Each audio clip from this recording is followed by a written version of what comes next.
Welcome, everybody, to an episode of the Haunted Vermont podcast. My name is Paul Roski, and joining us is two more people across from the lake, as we kind of mentioned last time with Pam Putnam here.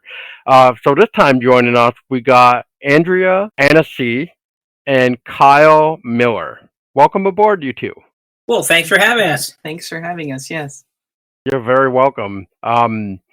So Pam kind of threw me into your way, Andrea, and you obviously put Kyle on board with this, which is all fine with me. I love having more people, and I like to talk about everything weird and cryptic, and everything else that goes on in our state. But since we're talking about Champ, well, he kind of coincides with both New York and the Vermont borders, sort of. But however you want to look at that, we share the same lake, basically. Yeah, There we go. Yeah. So real quick, I guess we'll start off with Andrea. Give us a brief bio on yourself, because I know you told me anyway that you started the Champ Day, or you took over Champ Day in 2020. So I apologize with that, but just give us a brief idea of who you are.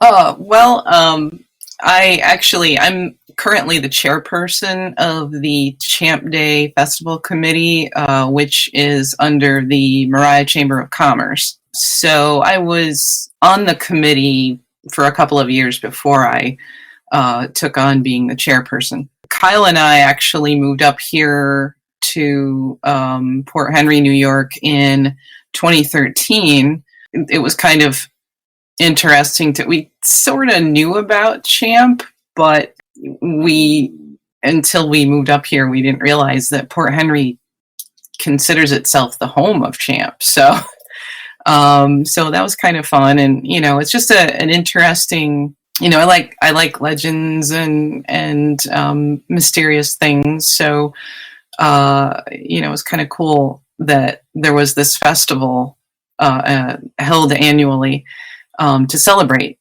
our legend here. So that's so cool. Yeah, and next year will be your 10th anniversary for moving up there. So yeah. Yes. It's hard to believe. Yes, hard to believe. Oh, I believe it.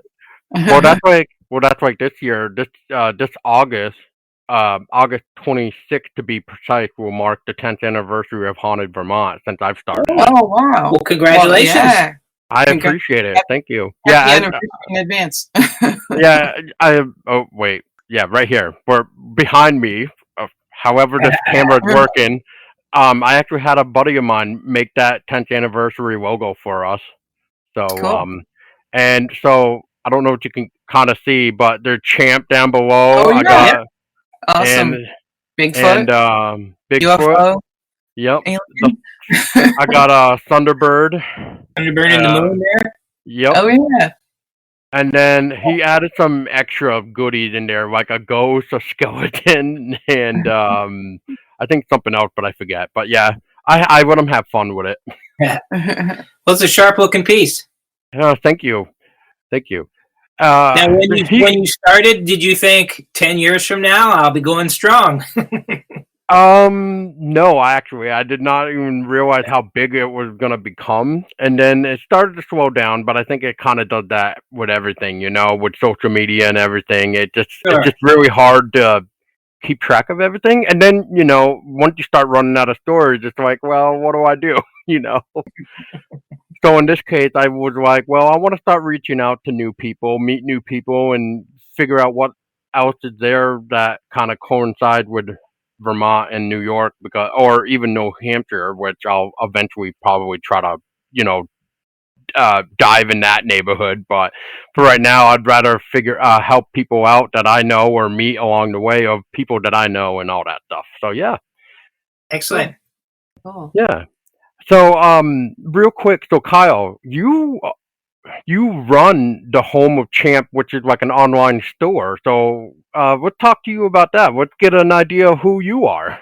Yeah, so I'm a graphic designer, and Home of Champ is one of my little sidelines here.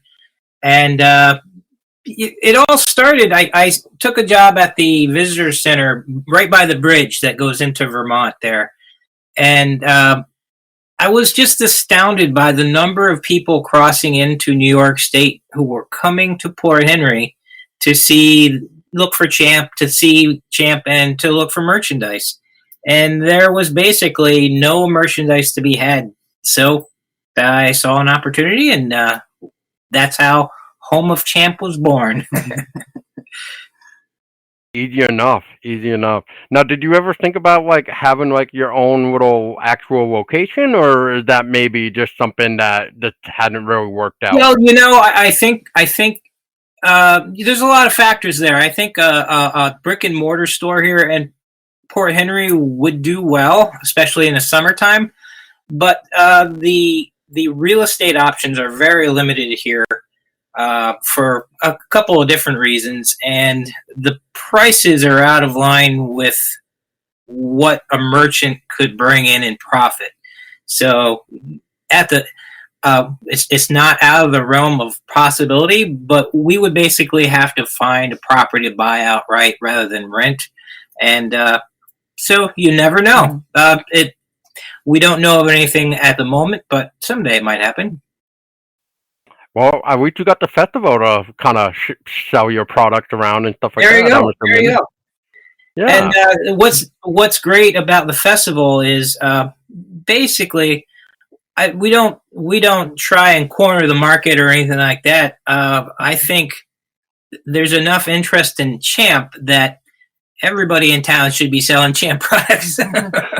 If people are coming here, and this is, the festival aside or not, in the summertime, people want to go out, have an adventure. These people are coming here whether we have things for them or not. Yes. So I just feel the more things that we can have for people, the better off our economy is going to be, the more fun people are going to have when they get here.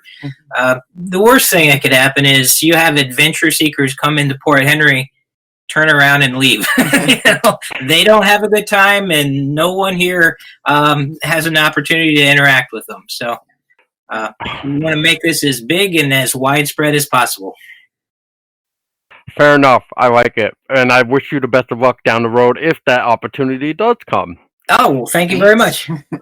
So, because sometimes people would rather look at the gift shop because, it's like you're looking for Champ, what you say, and then it's just like, now I want a merch. It's like, Yep.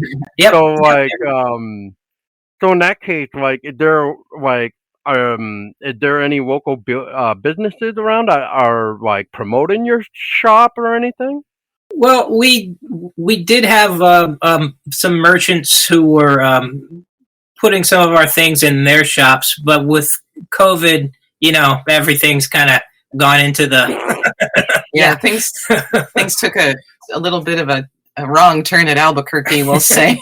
And so it's some of the businesses are just trying to to rebuild, sort of, in effect, or get back to where they can be normal, open all the time, and so and Port Henry is very small, so there's not a lot available as far as locations that we could have things, stores that we could have things in. That it's changing a little bit. It's getting a little better, but it's like any small town. They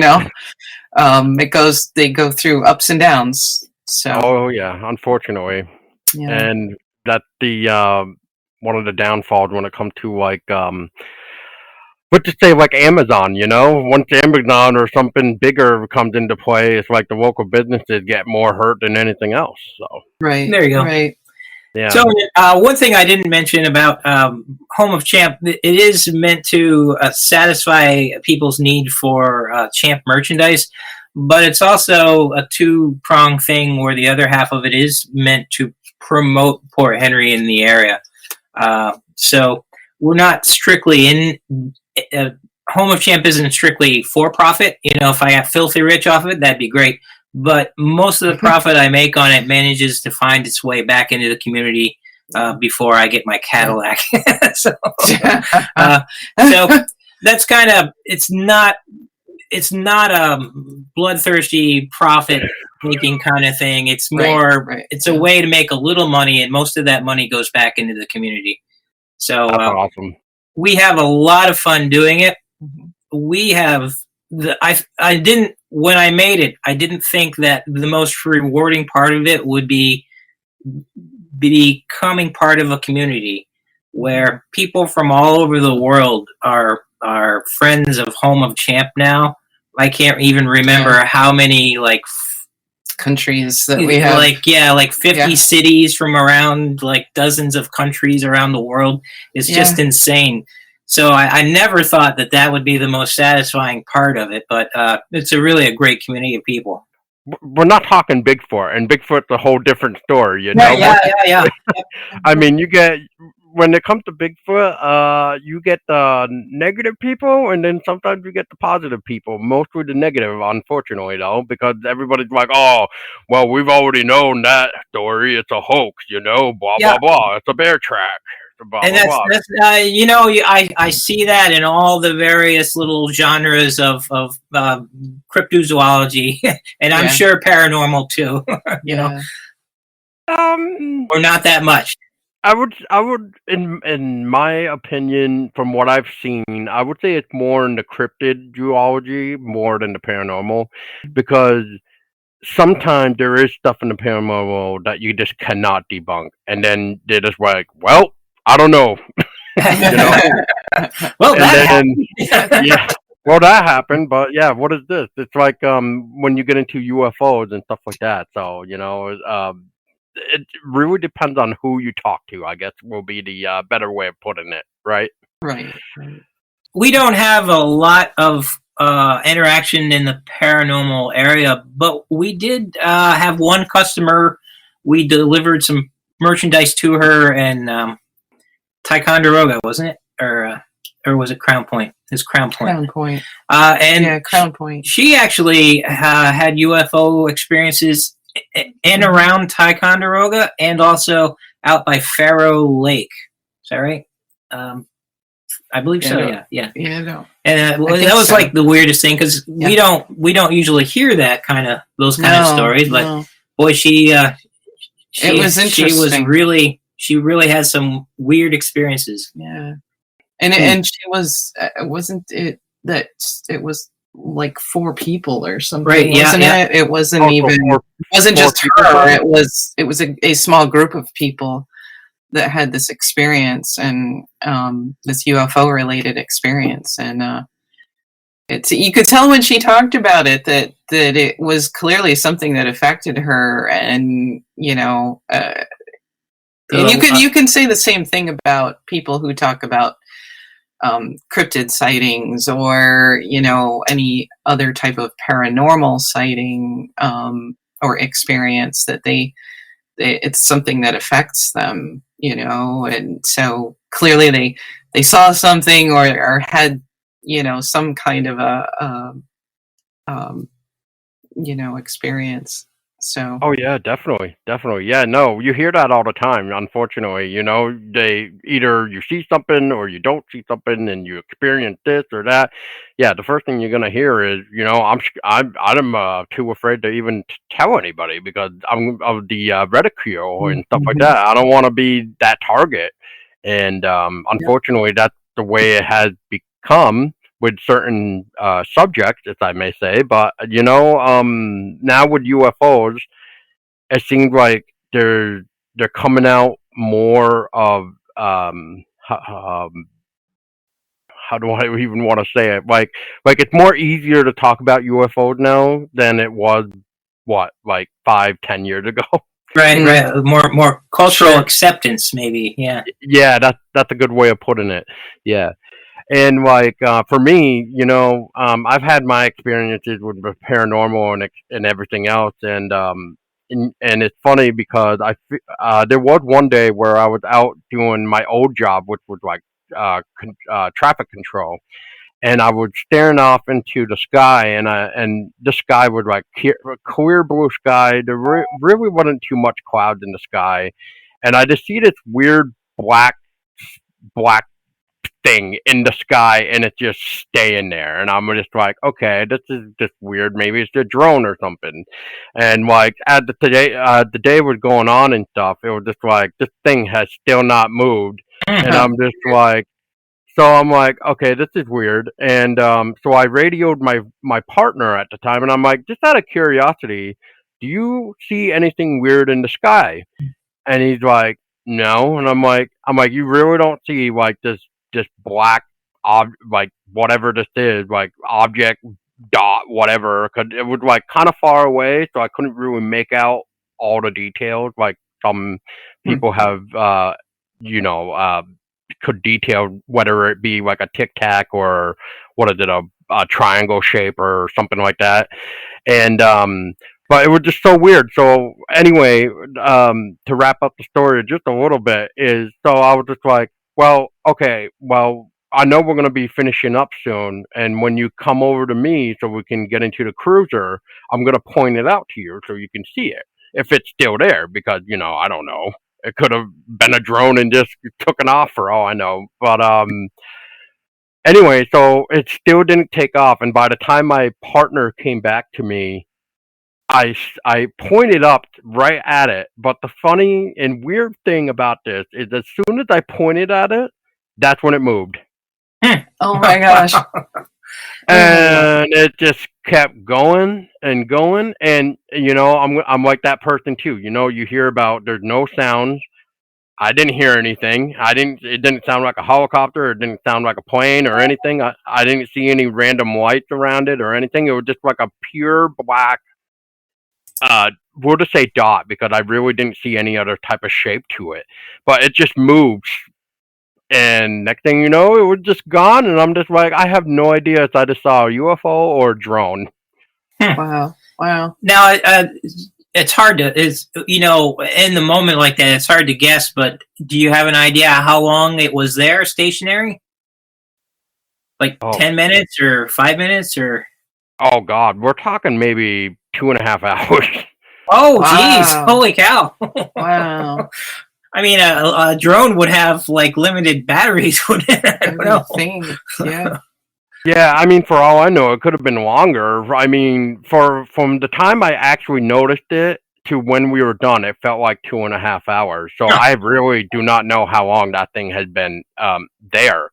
And one of the things I've heard, and I don't know how true this is to really back up this with like evidence or whatever, but maybe you guys have heard of it, so maybe that might be a plus. But supposedly UFOs can be seen after some sort of event happens. So like in this case, so the town that I was at here in Vermont was somewhere around Route 22A, basically back roads in the middle of nowhere, basically a small town.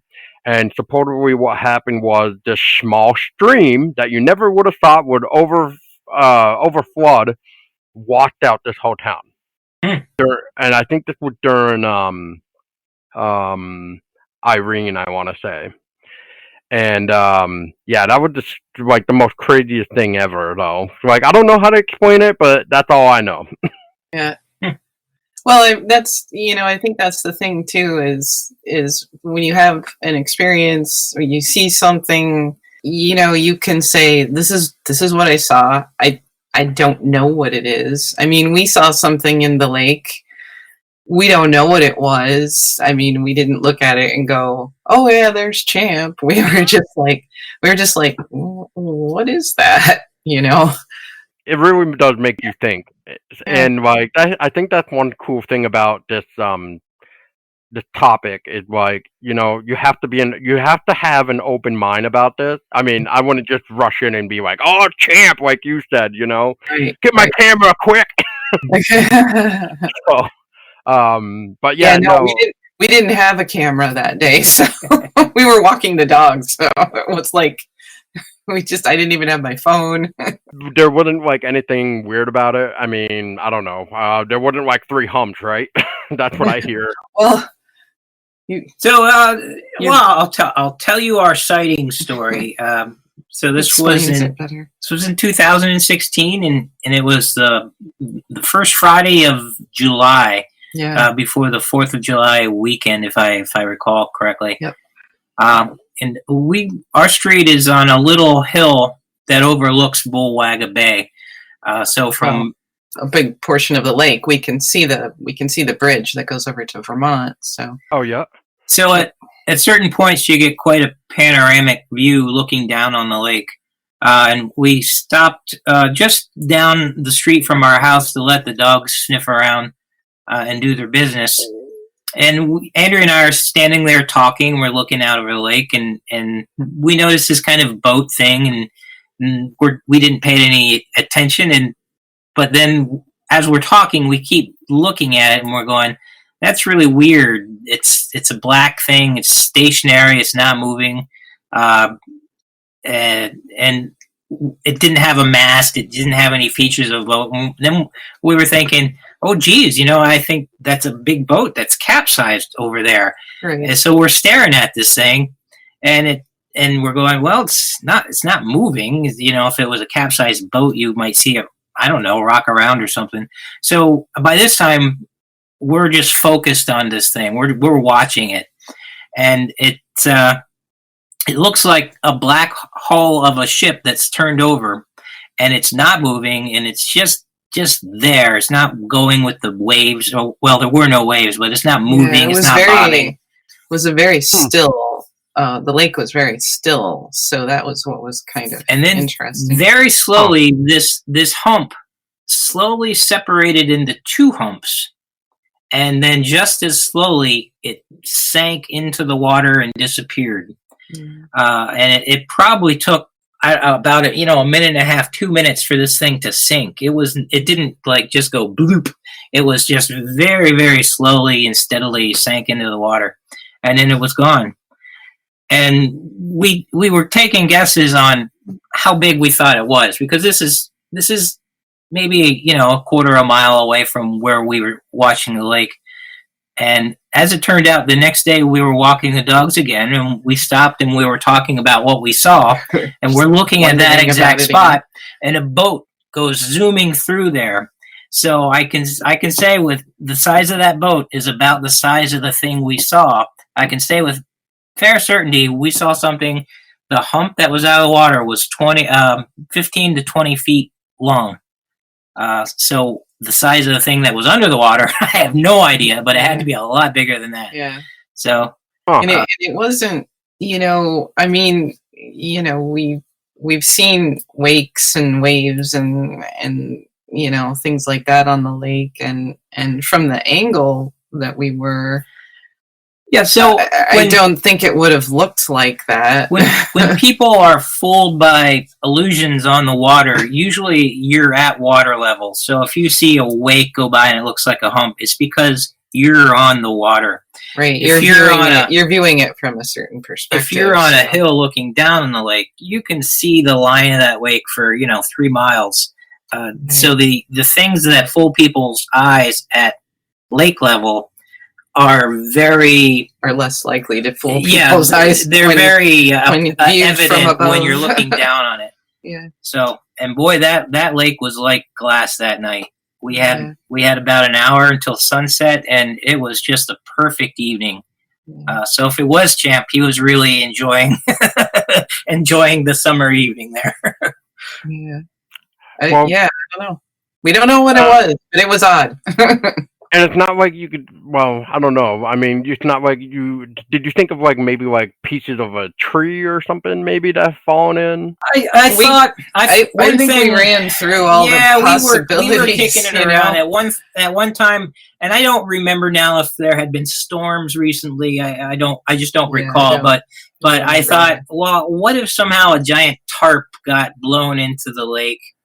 And then maybe air got under it or something like that. It would have to be giant. The thing is, it's just off of the Crown Point ruins there, and if it were a tarp, you could see you should be able to see a giant square, whether some of it's out of the water or not. Right. So, the sun was low, and it was not reflecting off the water; it was penetrating the water. It was a gorgeous night. But yeah, that's the one thing I came up with. It might have been some kind of tarp with air in it, but we. Yeah, I mean, we ran through the whole, waves, logs, trees. Right.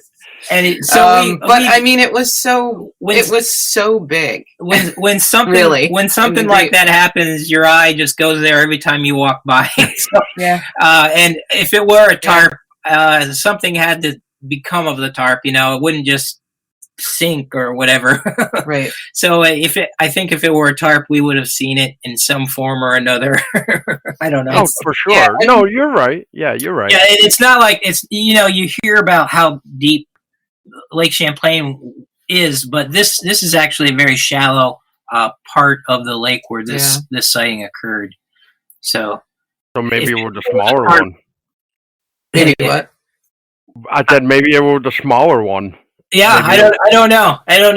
I was just I kind of discredit the idea of a tarp just because I think we would have been able to tell it was a tarp or see it wash up the next day or something. I don't know.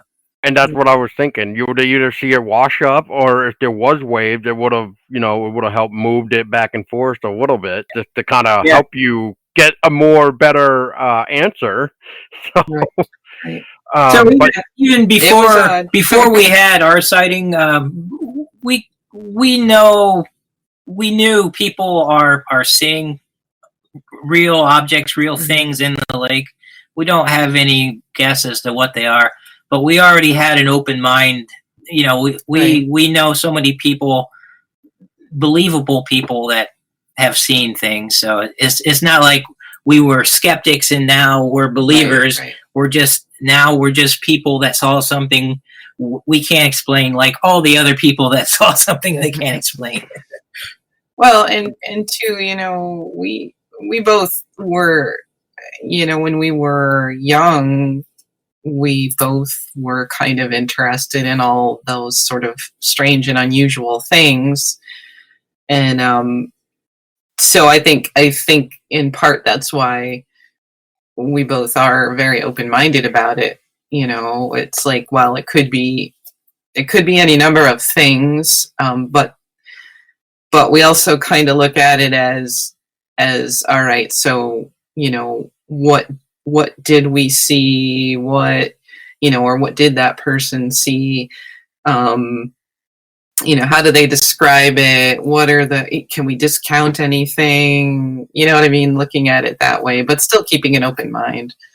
And that's the best way to do it, honestly. And speaking of which, and you mentioned a great thing like descriptions, and you've heard other stories. So, has any stories that anybody had told you, have they matched up to anything similar to like what you were mentioning there, Kyle?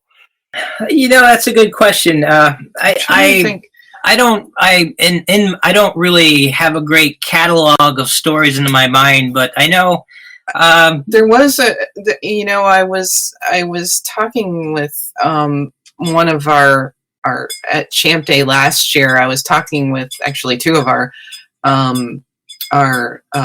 meet and greet guests and telling about this what we saw, and they both mentioned another sighting that was very similar that was described as looking like the hull of an overturned boat.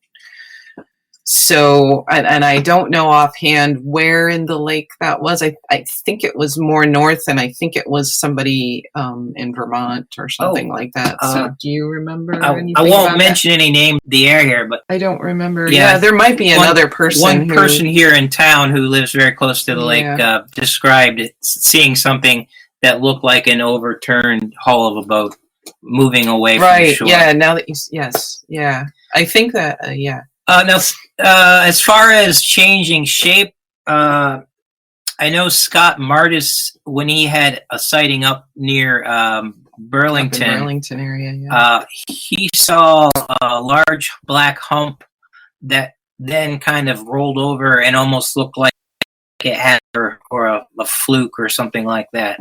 Mm-hmm. So that would be an instance of a hump that changed shape. Right. So for me, I'll go off subject here for a moment. There was a Albrecht door engraving once that showed this weird shape, and it people through the centuries argued what was the shape of this thing. Like what is it? It was like just a really weirdly geometric stone in this etching he did. And eventually mathematicians figured out what this thing was, the shape of this all the way around. So that's how I think of how do you figure out what champ is. And if you just take, for example, my sighting, it was a hump and then it divided in.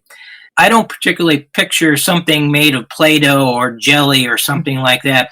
I picture an object that is rotating in the water, so that the humps are just another side of this thing that we didn't see. Maybe it was on its side or it was belly up, catching some rays. I don't know. So that's if I were to collect all of the sightings, and I'm not the kind of person that would do this. It's too much work for me.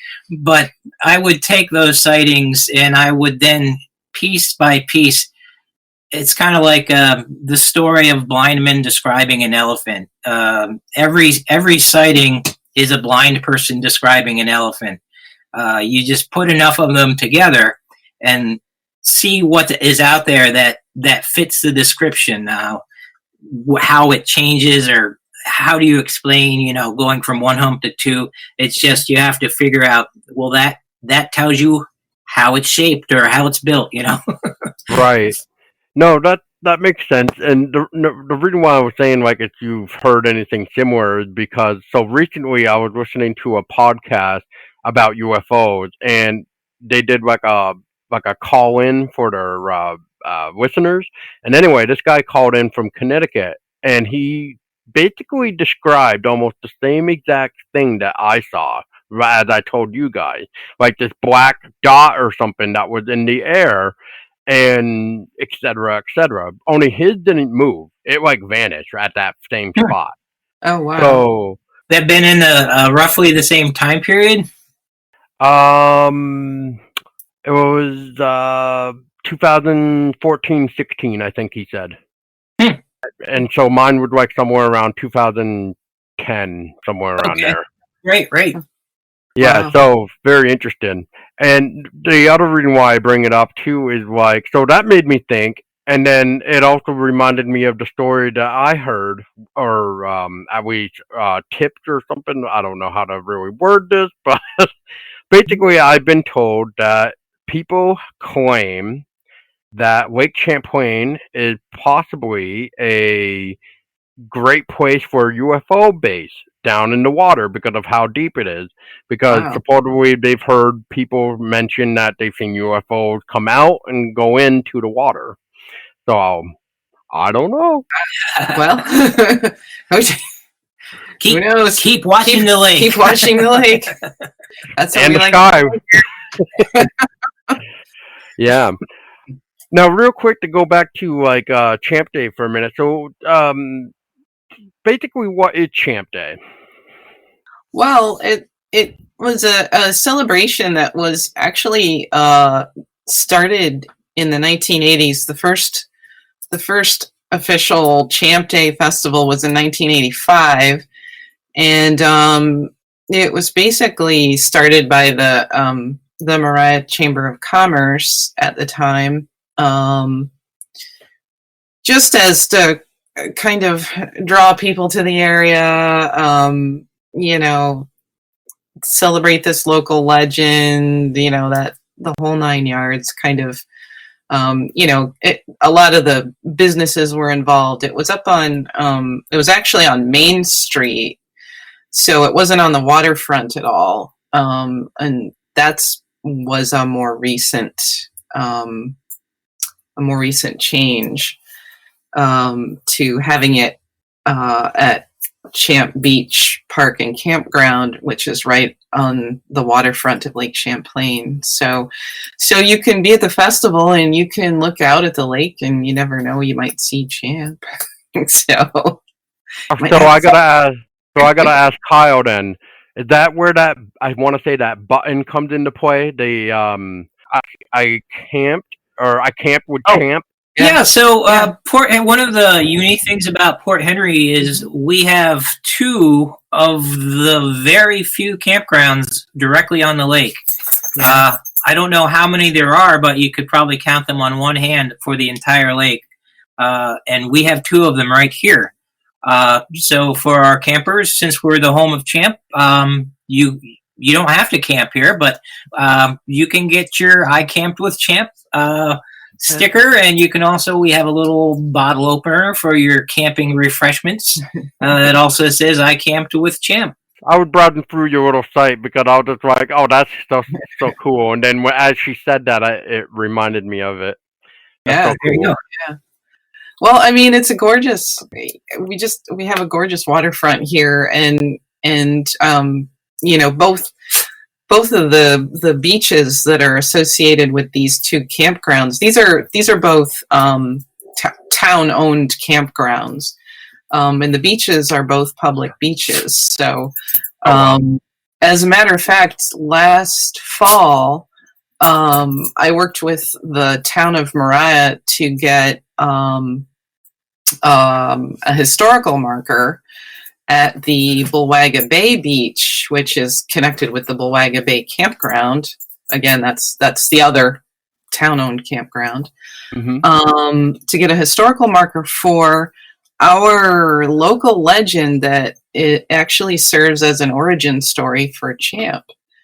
And it's the legend of, as they call her, Princess Bulwaga. And it's one of those very romanticized kind of legends of, you know, you have the beautiful young woman who has, you know, two suitors, you know, two you know, handsome young men who are in love with her, but she only loves one of them, and the other one is so jealous that he basically pushes her into the lake, and she drowns. And then he realizes what he's done, and he flings himself into the lake, and he is transformed by the angry fates into a huge sea monster. Oh man! He was destined to swim around Bulwaga Bay, calling for his love. So there's how Champ came about. But it was sort of an oral story that is very, very old, but I think was kind of romanticized a bit over time. And so we have a marker now that you can go and visit. It's right at the beach there at Bulwaga Bay. Cool. And you can look right out at Bulwaga Bay and maybe have your own Champ sighting. So, or you can get pushed in for the call of the love. No, we don't want to. No.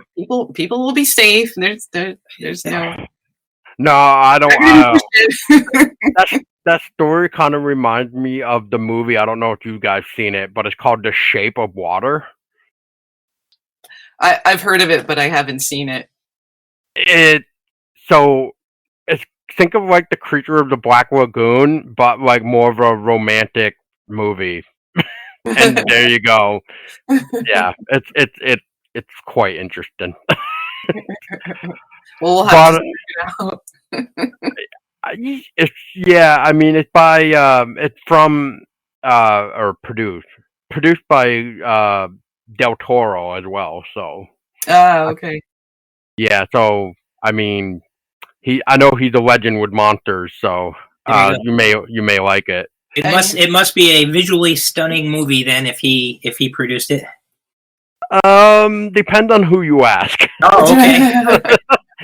some people don't like it, some people do. So maybe Well, I'll because check of that out. the yeah, maybe because of the romantic aspect of it. I don't know. People just yeah, they're just like it put me to sleep or like it's way too lovey dovey for me or something, or it's not enough scary or something like as the creature from the Black Lagoon. But yeah, it's still funny though. But that story for some reason just brought me to that movie. But that's funny. Well, Um, just since you were mentioned a movie, one thing I do want to toss out there is that one of the new things that we've added to Champ Day, this will be the first year, we're doing Champ's Monster Movie Night at the beach. And that's going to be at Bulwaga Bay Beach, where I was just talking about. so And you can camp and see a movie. you can exactly. There you go. It's we're having Andy McDougall, who's a film collector, 16 millimeter film collector.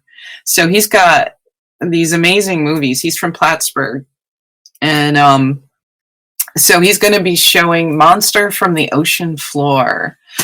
So I don't know if you've ever seen that one. It's from 1954, I think. I'm gonna have to put that on my to find list now. Well, you could come on up and see it. It's free That's true. to come and see That's it. true. That's true. And we're gonna do a whole. We're just gonna be kind of. It's an outdoor movie. Kind of give it have a little bit of a beach party atmosphere, and just really have fun with it because it's just an old timey movie kind of thing. So that's a new thing that we've added, and that's August 5th. That's a Friday at 7. The Friday before, yeah. Yeah. Yeah, So that's cool.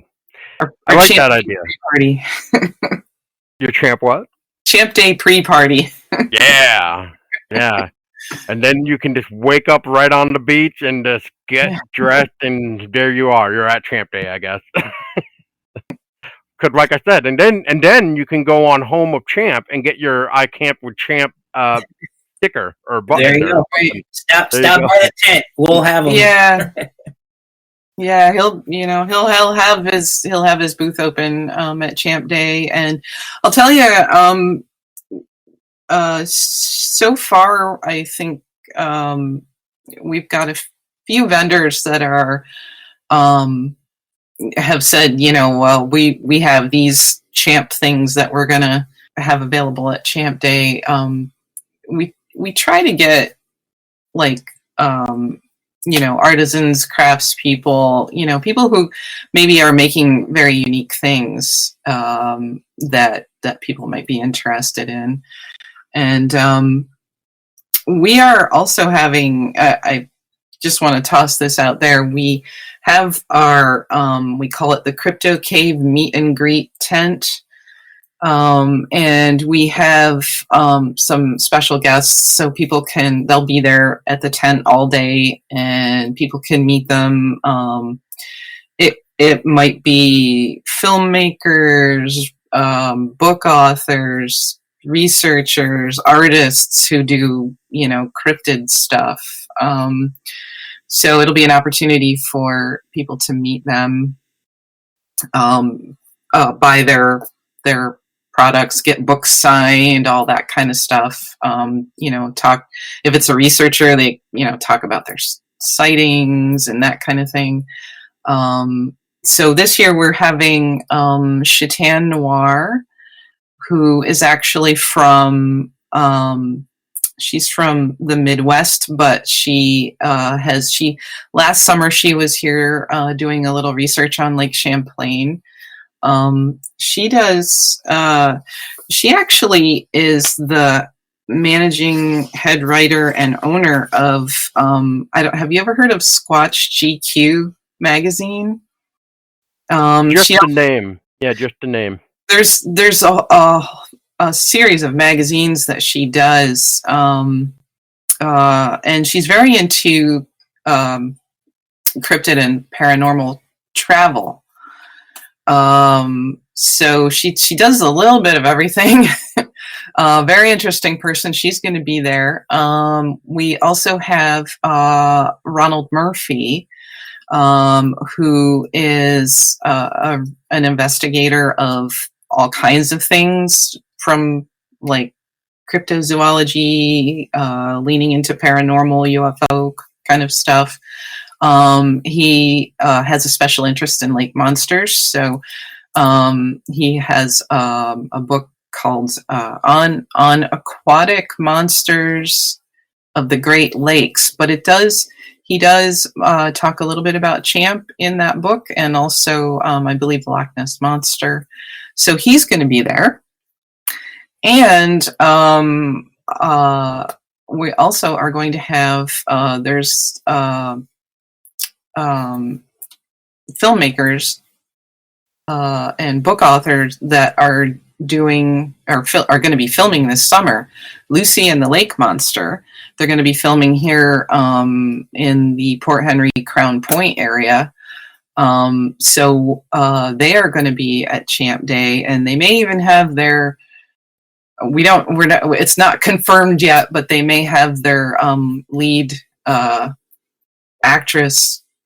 I think her name is Emma Pearson. Child actor. She's going to portray Lucy of the film. So, so that'll be, an opportunity. There's also a book to go along with this film, and they thought they might have the book ready by that time. Sorry, our dogs are playing with their toys. Sorry about that. No worries. I got a cat sometimes that like to jump up here and cause havoc, so it's all good. So we're very excited about our guests this year.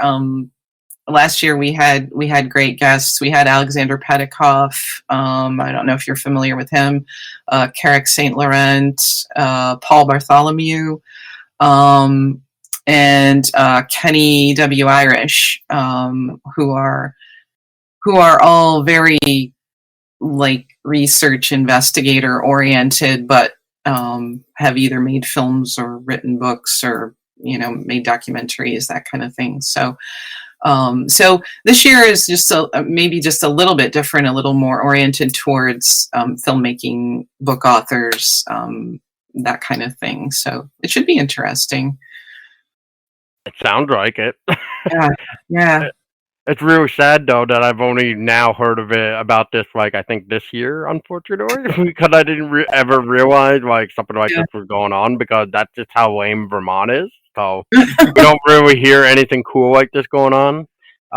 Just like I just remembered that there's a Sasquatch festival that goes on in Whitehall, New York. In Whitehall, that's a great festival. That is a great festival. We went 2 different years, and man, that festival just in the 2 years has grown like crazy. Yeah, it's huge. It's huge now. So it's fun, very fun festival. The calling contest is just really a fun thing to watch. Oh boy, I can only imagine that. We do something. We do a contest for Champ Day called the Champ Lure Contest. Now, mind you, you're only luring Champ for a photo, not for any other reason. But we have both an adult and a kids category, and a $50 cash prize for each category there. So the idea is, how would you lure a Champ for a photo? And it could be just about anything, really. Whatever way you think you would draw Champ out of the water. So last year we had these 2 incredibly adorable girls ended up winning. One had, well, I'm sure her parents helped her created. She disguised herself as I think it was actually Champ's girlfriend. She said Champina. So she was so cute in her little costume, was like a green with streamers and flowers on the top, so you knew that was Champ's girlfriend.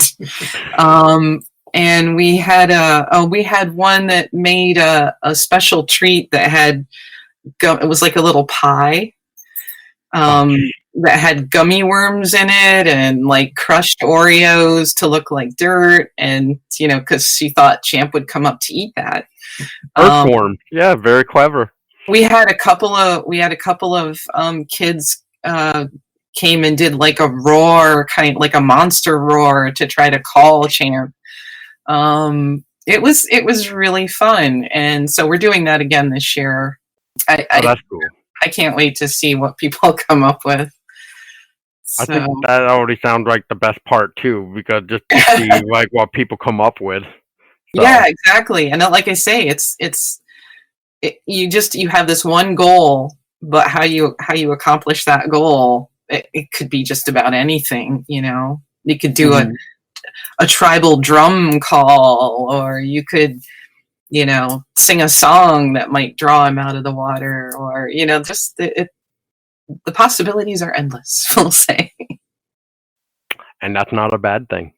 Let your imagination go wild. Exactly. Exactly. Now, I don't think I've heard you guys mention it yet, so I'm just going to say it anyway, just to throw it out there. So for this type of event, is it free? Is there tickets? When does it start? When does it end? Well, it's so the main festival is on Saturday, August 6th, and it is from 10 a.m. until 3 p.m. It's a completely, well, I won't say complete. It's a free admission event. There will be food vendors. There will be merchandise vendors. There's a cardboard boat race. So you build your cardboard boat, and then there's a race. That's another really fun. That's something that the festival's been doing for many, many years. So it's very popular. We have Penelope the Clown, who will be there. She's been at Champ Day for years. Very popular. We have what we call the Creative Cove for Kids, which is the big blue tent, and kids can come and do like an art craft type project.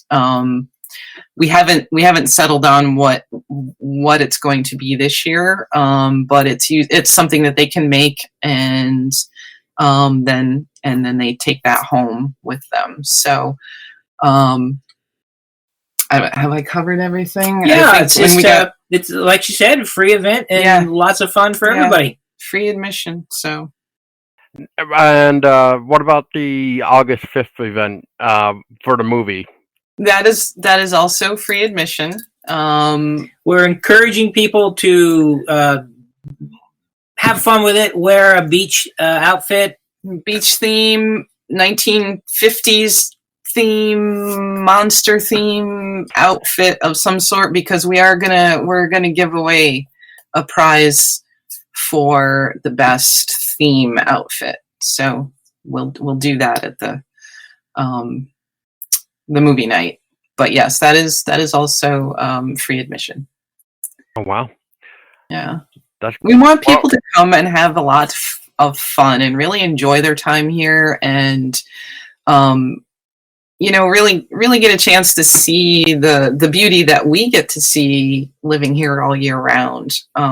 This is a wonderful place, wonderful lake, and if there's something out there in the lake, maybe you get a chance to see it. Let's hope like most people don't get scared, because honestly, so after I talked with Pam and after I released Pam's episode, I ended up getting a message from a lady. I'm not going to mention her name, but her message basically was just like, I am now afraid of Lake Champlain because I don't like the idea that there's something in that lake. And I'm like, oh no. and I'm like, well, there's probably worse things in the lake than that would keep you out. Yeah, if she doesn't meat. like Champ, she's not gonna like the lampreys. Yeah, that's what I was just gonna say. Lampreys are, no. But no fun and games though. I mean,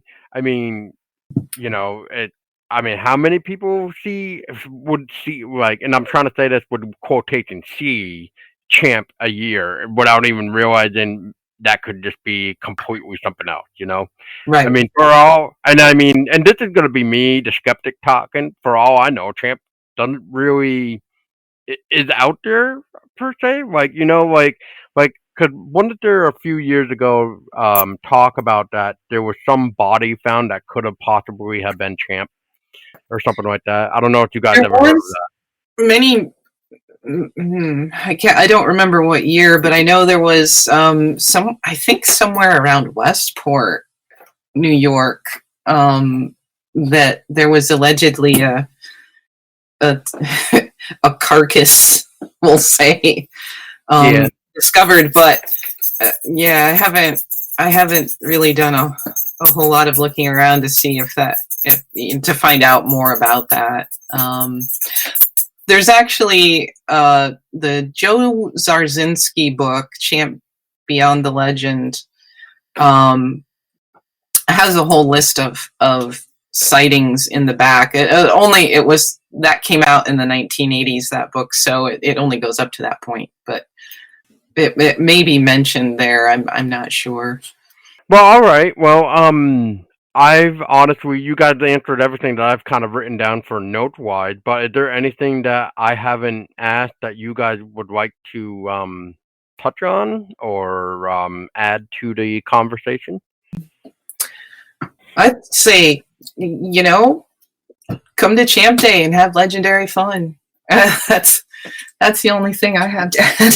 That's right. At this point. And I think it's going to be a great time this year.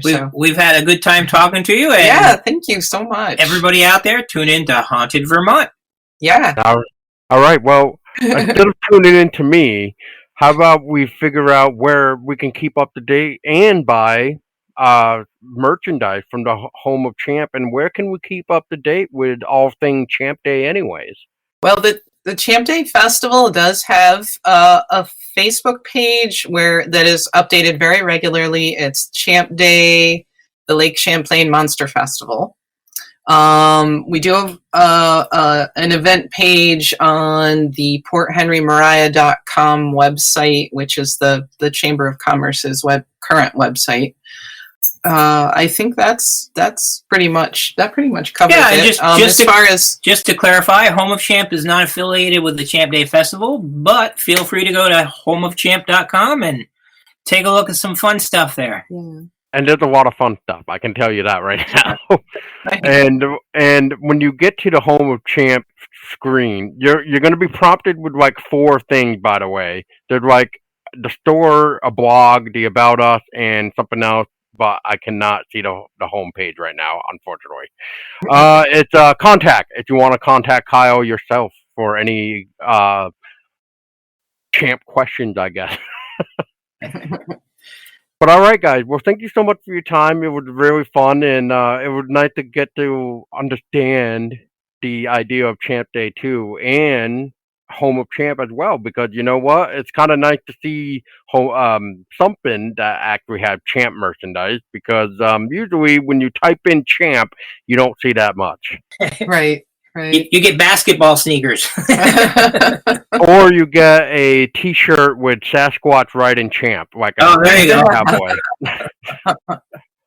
And yeah, it's just all fun and games as like the joke shirt. So yeah, and other weird stuff as well. But you know what? It's all fun and games. That's all. So thank you guys so much for Andrea and Kyle for joining the Haunted Vermont. And thank you, Paul. Thank you so much for having us on. It was a pleasure. It was great talking to you. And thank you, Pam, for the suggestion as well, because she brought up you guys. So, yeah. But all right. So everybody else listening, make sure, well, in this case, make sure you keep your eyes open on the wake, because you just never know what you're going to see. 1 hump, 2 humps, 3 humps, or 3 humps and a neck come out of the water and then disappear.